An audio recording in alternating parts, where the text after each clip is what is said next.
The hospital hums like a prayer half forgotten. Grace wipes the cold sweat from Mara's brow, her fingers trembling between duty and disbelief. Outside, the sea beats against the cliffs, as if demanding God's attention. Father Elias lingers in the chapel, whispering words he no longer feels, while Dr. Rios scrolls through test results that make no sense.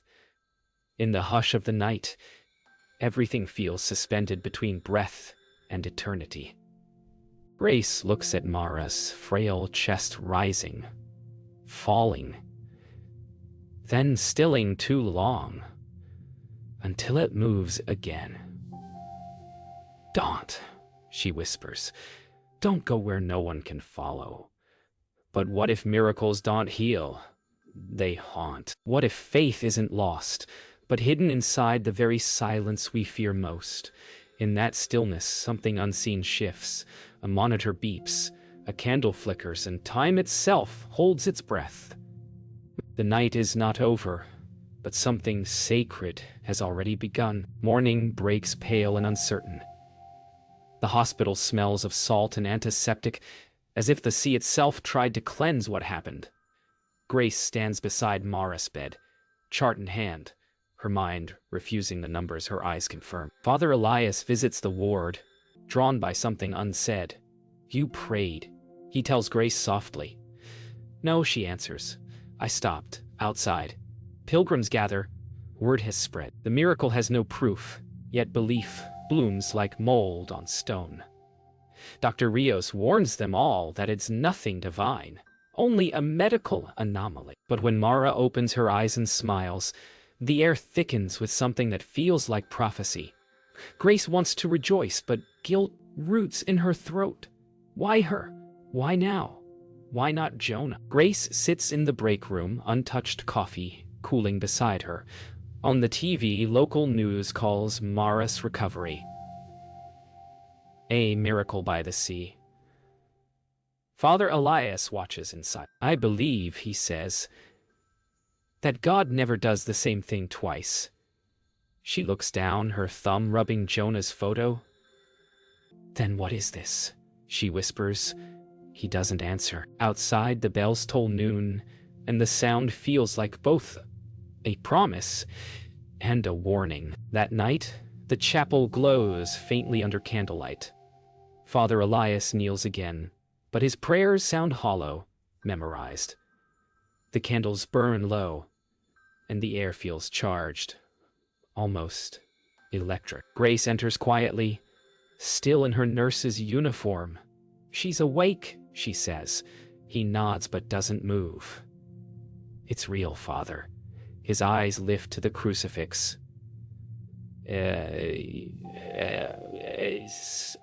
Is suffering," he murmurs. Somewhere in the distance, thunder rolls, though the sky outside is clear.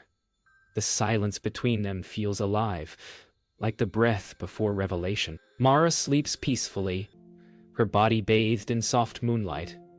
Grace watches from the doorway, her reflection merging with Mara's in the glass. "You should rest," Dr. Rios says quietly behind her. She doesn't answer. "You think this is God?" he asks. "I think," she says, eyes fixed on Mara. He's finally looking back. The monitor hums a steady rhythm, then flickers once, almost imperceptibly, like the heartbeat of the divine. Grace closes her eyes, and for a moment she feels Jonah's small hand slip into hers. The miracle has begun, but not the way anyone expects. The hospital is no longer quiet. Pilgrims stand in the rain outside the gates, holding candles wrapped in plastic cups. Inside, Grace moves through the halls as cameras flash and whispers follow her, like prayers turned into gossip. "Dr. Rios" signs forms with mechanical precision, pretending not to hear the word. "Miracle." Father Elias is asked to confirm the divine, but his silence spreads faster than belief. Mara sits upright for the first time, her face luminous and strange, her eyes fixed somewhere beyond the window, as though listening to a voice no one else can hear. Grace watches, her chest tightening. "I didn't ask for this," Mara murmurs. "Neither did I," Grace answers. Outside, the fog rolls in again, carrying the sound of ocean waves that sound too much like breathing. The town swells with strangers. Reporters swarm the chapel.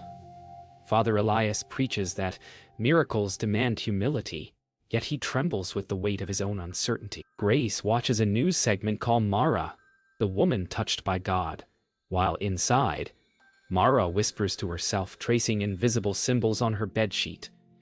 Dr. Rios tries to discharge her, but no one listens. Grace returns home to find Jonah's photo tilted on the mantel, as though someone small had moved it. For a moment, she almost believes he's still there. But the silence afterward feels like loss wearing faith's disguise. That evening, the chapel is filled with flowers and folded prayers. Father Elias lights a candle, his hands unsteady. Faith, he whispers to himself, is a question, not an answer.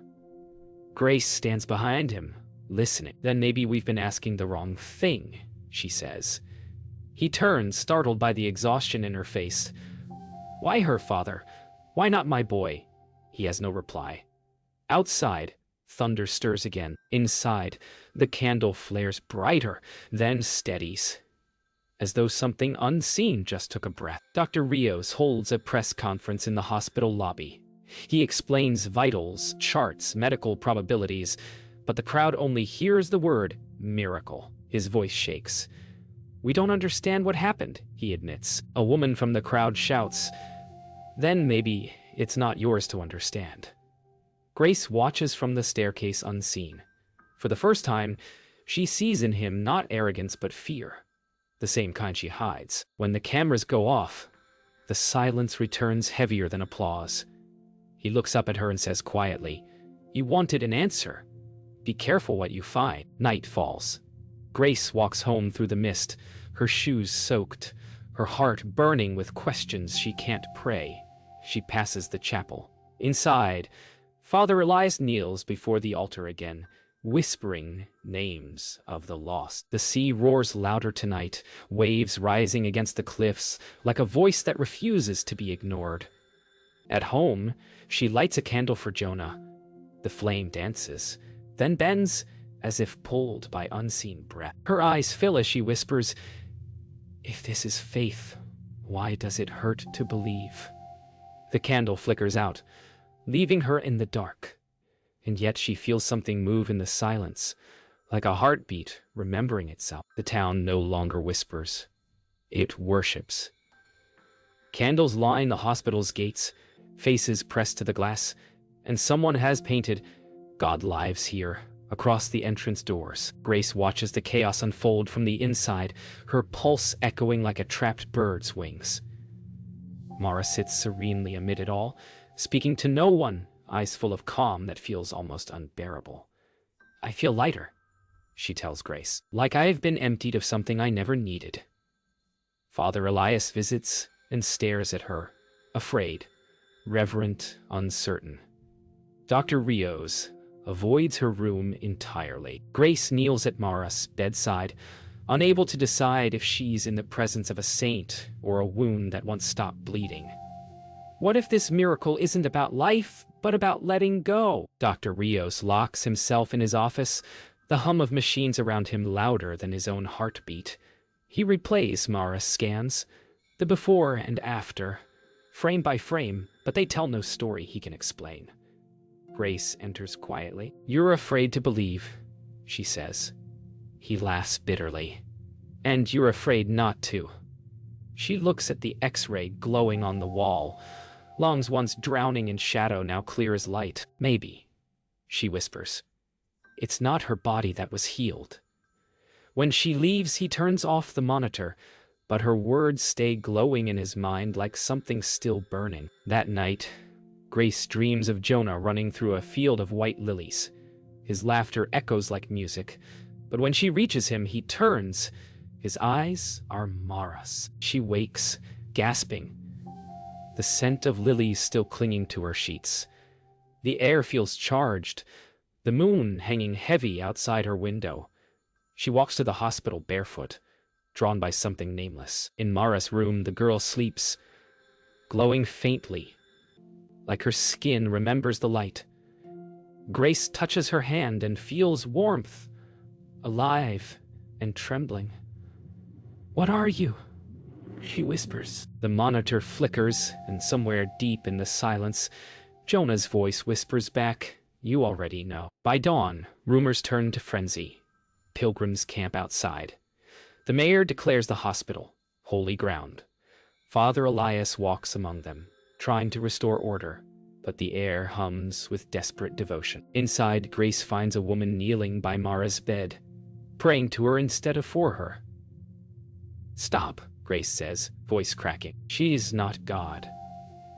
The woman turns, eyes wide, whispering. Then why does she shine? Mara wakes, frightened by the weight of their worship. Grace takes her hand. "You don't owe them faith," she says, but Mara's voice trembles. "What if it's not them I'm afraid of?" At sunset, Grace sits by the ocean, salt wind tangling her hair. Father Elias joins her, both silent for a while. "You used to believe," he says gently. "I used to need to," she answers. The waves rise and fall like the slow breath of something enormous and unseen. "Maybe faith isn't about proof," he murmurs. "Maybe it's about surrender." She closes her eyes, hearing Jonah's laughter and the rhythm of the tide. The sun sinks below the horizon, staining the water red. "A beauty that hurts to look at," she whispers. "Then why does surrender feel like loss?" Father Elias answers quietly, "Because you loved. And in the fading light, that feels like the only truth left." The hospital is no longer a sanctuary. It feels like a cage built of reverence and fear. Mara can't sleep. Her body trembles with a strange exhaustion that medicine can't name. "I thought I was healed," she whispers. Grace touches her wrist. "The pulse too fast, too human." "Maybe you were never sick," she says softly. Father Elias watches them from the doorway, his expression unreadable, eyes hollowed by sleepless nights. Outside, pilgrims chant prayers that echo like waves crashing in rhythm with a broken heart. Dr. Rios demands they close the hospital to outsiders, but no one listens. Miracles attract the living like moths to flame, and none realize the light is already burning out. Dr. Rios slams a folder onto his desk. "This is madness," he says. "She's relapsing. Her immune system is collapsing again." Grace leans against the wall, eyes red. "And if it's not her body failing, but her soul breaking?" He stares at her. "Don't start with faith now. I need facts." She meets his gaze. "And I need meaning," he exhales, rubbing his temples. The hospital feels like a battlefield. Science versus spirit. Truth versus belief. Outside, thunder murmurs. Inside, the lights flicker once, twice, then steady, as if the building itself is holding its breath. Father Elias studies old church archives in the rectory, dust coating his fingers like forgotten time. He finds a yellowed page describing another miracle from the town's past. A healing that ended in death 3 days later. The handwriting trembles with warning. When light enters where faith is weak, it burns instead of blesses. He closes the book, heart pounding. Grace enters quietly, sensing his fear. "You found something," she says. "I found a pattern," he replies, "and it's repeating." The candle between them gutters in the wind, its flame bending toward the open page, like it recognizes the truth written there. Mara wakes screaming. Her veins glow faintly beneath her skin, the monitors shrieking. Grace rushes in, holding her as she trembles. "It's happening again!" Mara gasps. "Something's leaving me." Father Elias arrives moments later, clutching his rosary so tightly his knuckles whiten. Dr. Rios shouts orders. Nurses flood the room, but none can explain what's happening. The air smells of ozone and roses, and the lights dim one by one.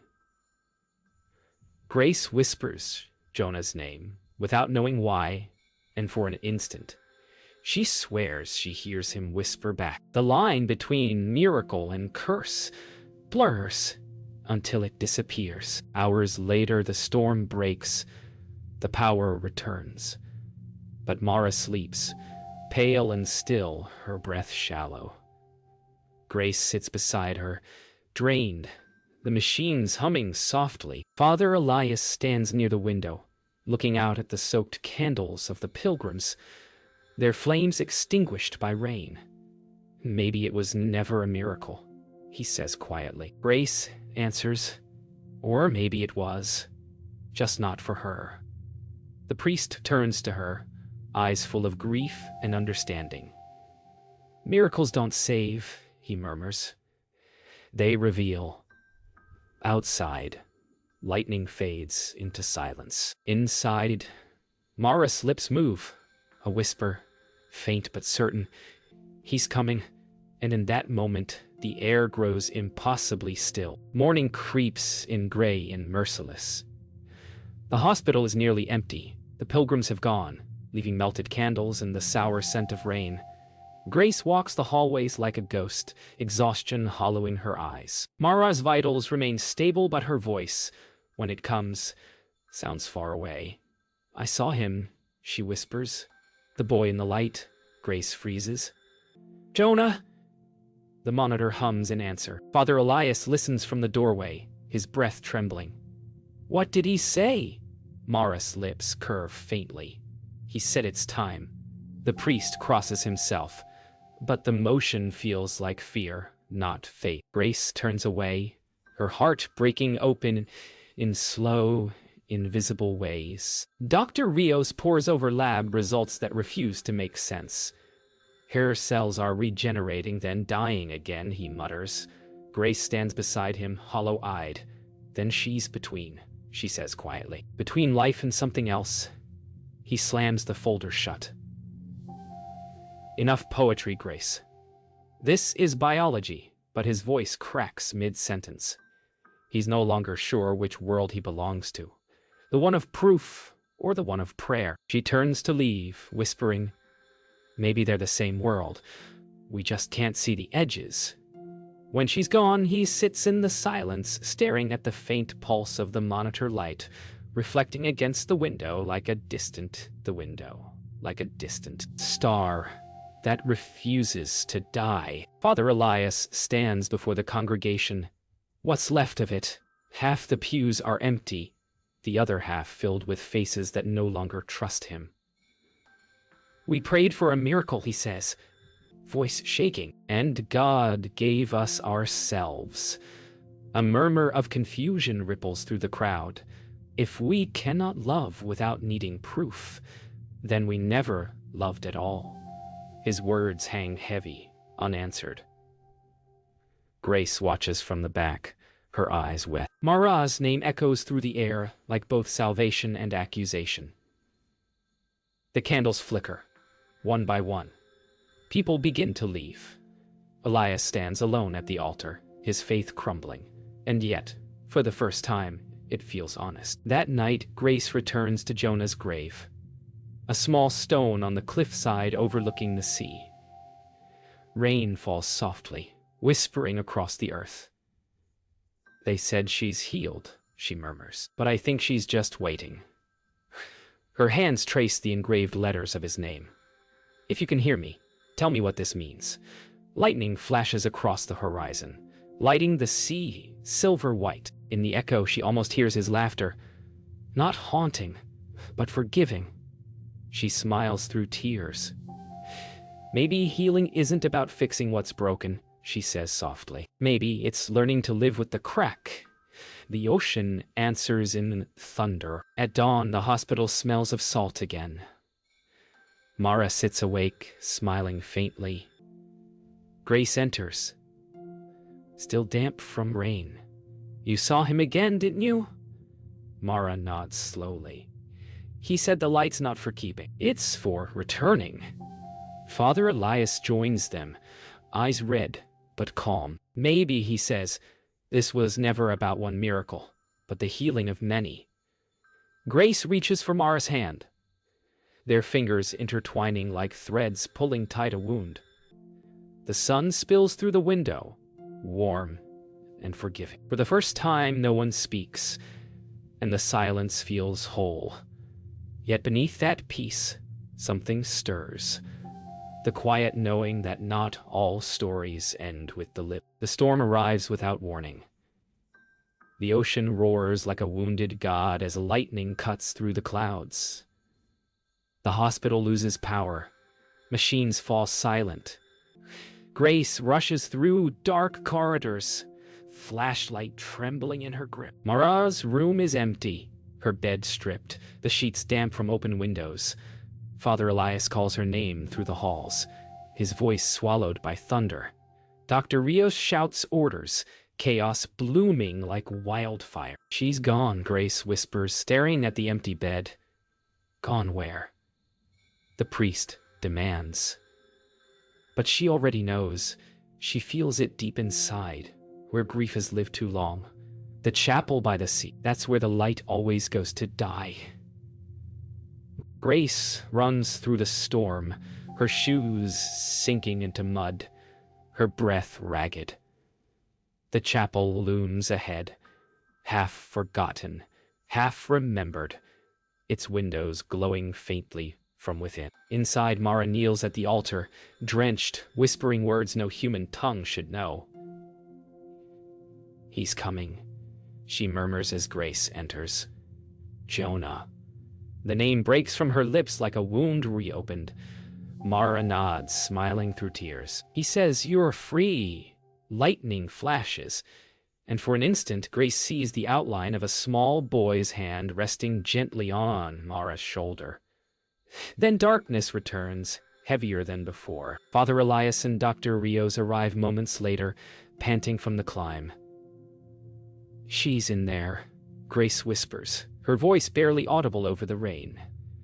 Inside, Mara looks at them all, calm, almost radiant. "You don't need to save me," she says. "You need to forgive yourselves." The words strike deeper than thunder. Father Elias falls to his knees, rosary clattering against the floor. "I prayed for miracles," he confesses, "and they cost me everything." Dr. Rios turns away, eyes burning. Grace steps closer, tears mixing with rain. "Then let it cost me too," she says, "if it brings him peace." Mara smiles softly, her breath slowing, her pulse a fading rhythm that sounds almost like a lullaby. The storm intensifies, wind howling through shattered windows. The chapel feels alive, trembling under divine weight. Mara's breathing slows to a whisper. "Grace," she says faintly, "you have to let go." Grace shakes her head, holding her tighter. "I can't lose him again." Mara's eyes soften. "You never lost him. You only stopped listening." A sudden calm sweeps through the air, as if the storm itself bows to silence. The candles steady. Grace closes her eyes, feeling Jonah's small voice in her heart, not as a ghost but as forgiveness. When she opens them again, Mara is still, her lips curved, in a faint, eternal peace. By dawn, the storm has passed. The chapel lies half-flooded, the air thick with salt and incense. Grace sits on the floor beside Mara's still body, holding her hand. Father Elias stands at the doorway, watching the light break through the torn roof. "It's over," he says softly. Grace shakes her head. "No, it's begun." She looks toward the horizon, the sea calm, the sky pale gold. Jonah's laughter echoes faintly through the morning wind, not from beyond but within. Dr. Rios kneels beside her, silent. Together they sit as the first sunlight touches Mara's face, making her look alive again, as though heaven at last had remembered mercy. The storm's wreckage lies scattered across the cliffs, but the morning air feels strangely clean. The town awakes to silence, not the hollow kind, but one that listens. Grace walks barefoot toward the sea, the hem of her dress wet with dew. Behind her, Father Elias locks the chapel doors for the last time. There's peace in endings, he murmurs. Grace nods but keeps walking, following the faint laughter that dances with the wind. Dr. Rios watches from afar, hands buried in his coat pockets, unsure whether to believe or to grieve. For the first time, the ocean doesn't sound like loss. It sounds like home. In the small cemetery above the shore, Grace kneels before Jonah's grave once more. This time she doesn't cry. The candle she lights stays steady even in the wind. I thought miracles were about getting back what we lost, she says softly. But maybe they're about learning why we had to let go. The air shifts. A gull circles above, calling into the wind. She smiles faintly, her reflection shimmering in the wet stone.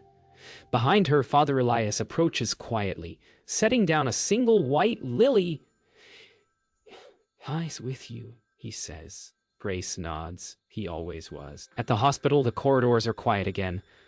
Dr. Rios packs his belongings, pausing at Mara's empty bed. On the nightstand, a folded note rests beneath her rosary. "For those who healed me without knowing how." He smiles faintly, the kind that hurts and heals in the same breath.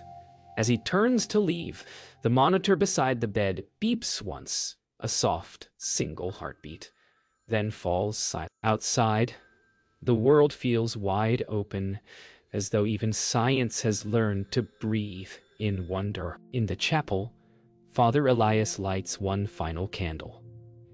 He no longer prays with words, only silence. His hands are steady now. Faith, he whispers to the flame, is not a shield. It's a surrender. Behind him, Grace stands, watching. "And surrender?" she asks. He smiles, eyes gentle. "It's where love begins." They let the silence linger, the candle flickering steady and sure, its small flame defying the vastness around it. Outside, the first true sunlight since the storm floods through the stained glass, washing the altar in living color. Evening descends. Grace stands once more on the cliffs where it all began, her face calm against the glow of the setting sun. The wind is gentle now, carrying the scent of salt and lilies. She closes her eyes and whispers, "Thank you."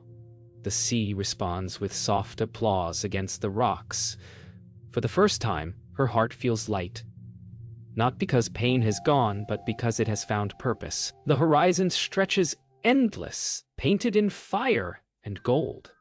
In that last light, she imagines Jonah running through it, turning once to wave.